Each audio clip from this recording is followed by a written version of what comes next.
दोस्तों, आजकल 12 से 25 साल के नौजवानों को इतनी चिंता हो रही है कि चिंता की वजह से उनका किसी भी काम में मन नहीं लग रहा। वो हमेशा परेशान ही रहते हैं। ना तो वो अंदर से खुश होते हैं और ना ही उनके अंदर कार्य करने की शक्ति है। फिर भला उन्हें कामयाबी कैसे मिलेंगे? वो अपनी मंजिल तक कैसे पहुंचेंगे?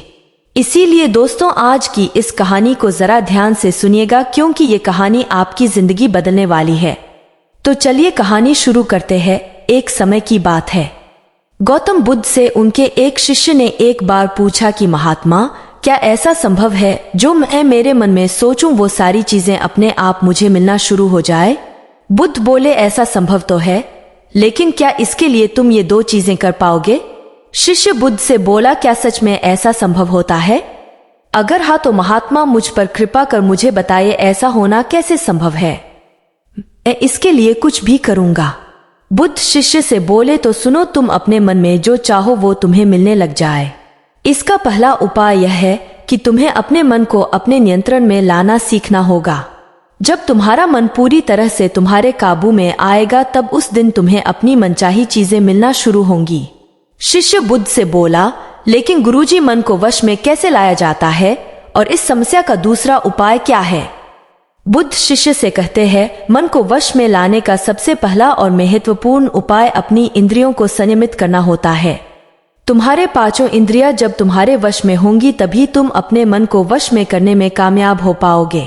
शिष्य कहता है कि हे गुरुदेव, आप कहते हो कि इंद्रियों को काबू में करने से हमारा मन हमारे काबू में आएगा और फिर जो मैं मेरे मन में सोचूंगा वो चीज मुझे मिलने लगेंगी।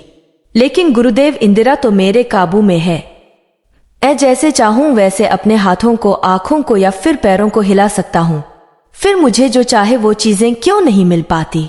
बुद्ध शिष्य से कहते हैं, बालक, तुम अपने पांचों इंद्रियों की क्रिया के बारे में अपने मन में विचार कर रहे हो, लेकिन अपने पांचों इंद्रियों को अपने काबू में रखने का असली अर्थ यह है कि तुम्हें किसी भी भौतिक चीज का मोह न रहना। जब मनुष्य के मन के अंदर अलग अलग प्रकार के मोह उत्पादित होते हैं, तब उसका मन उन चीजों को देख दुखी होता है, जिस वजह से वह व्यर्थ की चिंता में फंसता चला जाता है, और वही जिस इंसान का मन उसके काबू में होता है, ऐसा व्यक्ति किसी भी प्रकार के मन के छलावे में ना फंसकर लक्ष्य की ओर अग्रसर होता है, और वही व्यक्ति जीवन में आगे जाकर अपने लक्ष्य को पूरा कर जीवन में सफल बन पाता है।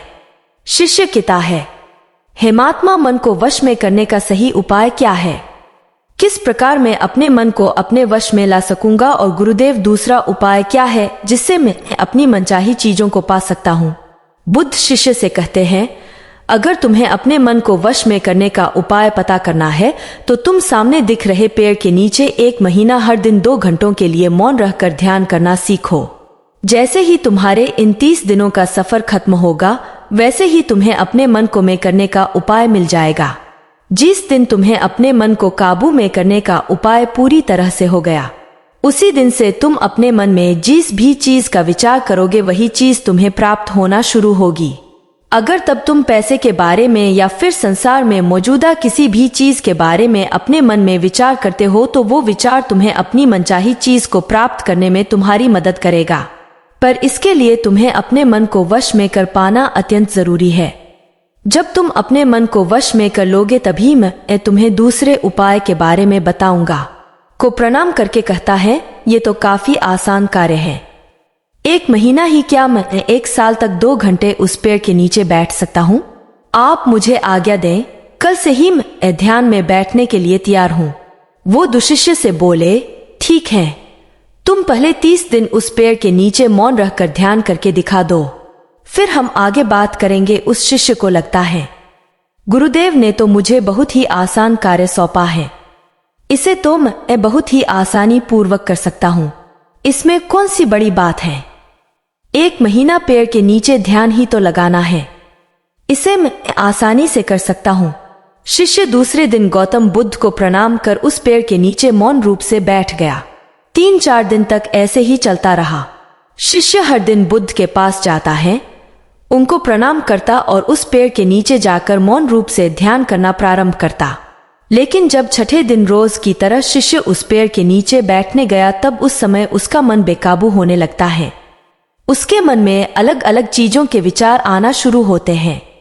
उसने अब तक जिन लोगों से बुरा बर्ताव किया, अपने साथ गुरुकुल में पढ़ रहे भाइयों को उसने हर बार कैसे मूर्ख बनाया और अपनी तारीफ करने के लिए गुरुजी को कब कब झूठ बोला, इन सारी बातों के विचार उसके मन में उत्पादित होने लगे, जिससे उसका पूरी तरह ध्यान में मन लगना बहुत ही मुश्किल होने लगा।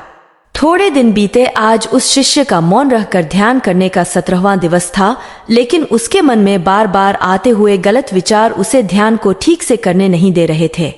इसके लिए उसने मन में निर्णय किया, मैं इस समस्या का हल गुरुदेव से पूछता हूँ, उन्हें इसका हल जरूर पता होगा। 18वें दिन उसके मुंह पर आ रहे भाव को देखकर नहीं समझ चुके थे कि आज ये सिर्फ प्रणाम करने नहीं आया है, अपितु किसी समस्या का हल पूछने आया है। शिष्य बुद्ध के पास जाता है और कहता है, हे महात्मा, आपके बताए अनुसार हर रोज 17 दिनों से उस पेड़ के नीचे ध्यान लगाने बैठ जाता हूँ। शुरुआती दिनों में मैं जब ध्यान लगाने बैठता था तब मेरा मन पूरी तरह लगता था, लेकिन अब उस पेड़ के नीचे जब मैं अपना ध्यान लगाने बैठ जाता हूँ तब मेरा ध्यान अच्छे से नहीं लग पाता। मेरे मन में अलग अलग प्रकार के विचार आते हैं। जो विचार मुझे आते हैं उनके बारे में सोचकर मुझे अपनी सोच के ऊपर गुस्सा आने लगता है। मैंने अपने गुरु भाइयों के साथ कितना गलत किया, कितनी ही बार मैंने आपसे प्रशंसा की खातिर झूठ बोला। ये सभी गलत विचार मुझे अंदर से दुखी करते हैं और मेरा ध्यान टूट जाता है। मैं सोचने लगता हूँ कि मैं कितना गलत था, जिसकी वजह से मेरा ध्यान पर मन लगना तो दूर में ध्यान करते समय इन्हीं विचारों से जूझता रहता हूँ।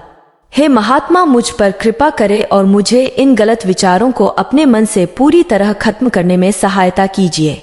बुद्ध शिष्य से कहते हैं, तुम्हें जब मैंने पहले दिन मौन रहकर पेड़ के नीचे बैठने के लिए कहा था तब तुम्हारे मन में किसी भी प्रकार के विचार नहीं आ रहे थे, लेकिन अब 18 दिन बीतने के बाद तुम्हारे मन में अपनी गलतियों के विचार उत्पादित हो चुके हैं, जिसका कारण एक ही है।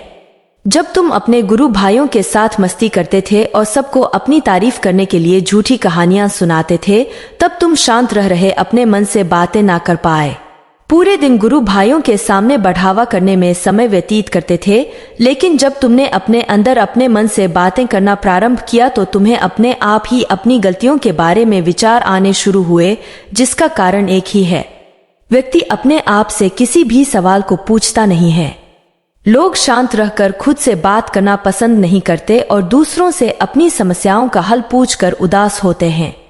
जब इंसान अपनी किसी भी प्रकार की समस्या का हल शांत रहकर अपने आप से पूछता है, तब उस समय उस व्यक्ति की बुद्धि उसको हल करने का रास्ता निकाल लेती है। जब तुम अपने आप से बातें करना शुरू करते हो तो आप अपनी अच्छाइयाँ और बुराइयों को पहचाना शुरू कर देते हो। तो दोस्तों, ये वीडियो आपको कैसी लगी कमेंट बॉक्स में जरूर बताना। तो आपका हमारे वीडियो को देखने के लिए धन्यवाद।